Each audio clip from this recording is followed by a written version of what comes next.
సముద్రం బ్లూ కలర్లో ఎందుకు కనిపిస్తుంది? వాస్తవానికి నీళ్లు రంగు లేని వాటిలా కనిపిస్తాయి కదా. మరి సముద్రం ఎందుకు నీలంగా రంగులో కనిపిస్తుందని మీకు ఎప్పుడైనా అనిపించిందా?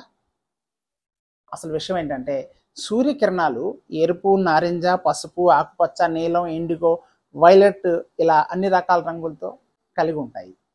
కానీ నీరు ఈ రంగులన్నింటిని ఒకేలా చూడదు. సూర్యకిరణాలు సముద్రంపై పడినప్పుడు ఎరుపు, నారింజ, పసుపు రంగులను నీరు చాలా త్వరగా అబ్జర్వ్ చేసుకుంటుంది. కానీ నీలం రంగు మాత్రం నీటిలో నుంచి వెలుపలికి ప్రతిఫలిస్తుంది.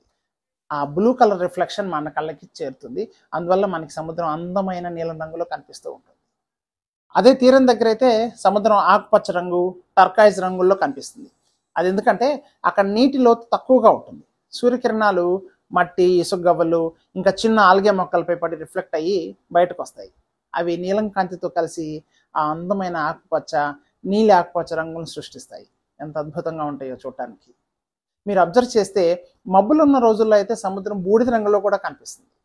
ఎందుకంటే మబ్బుల వల్ల సూర్యరశ్మి తక్కువగా ఉంటుంది కాబట్టి.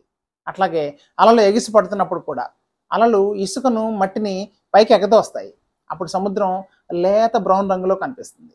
మొత్తం మీద సముద్రం రంగు మారడానికి 3 ముఖ్యమైన కారణాలు ఏంటంటే నీటి లోతు, నీటిలో ఉన్న మొక్కలు, సూర్యకిరణాల స్థాయి. కానీ అసలు సూత్రం ఏంటంటే నీరు వేడి రంగులను అబ్జర్వ్ చేసుకుంటుంది, చల్లని నీలం రంగును బయటకు ప్రతిఫలించేలా చేస్తుంది. మన కళ్ళ ముందే దాక్కున్న అందమైన సైన్స్ ఇది. నెక్స్ట్ టైం మీరు సముద్రం దగ్గరికి వెళ్ళినప్పుడు జాగ్రత్తగా అబ్జర్వ్ చేయండి.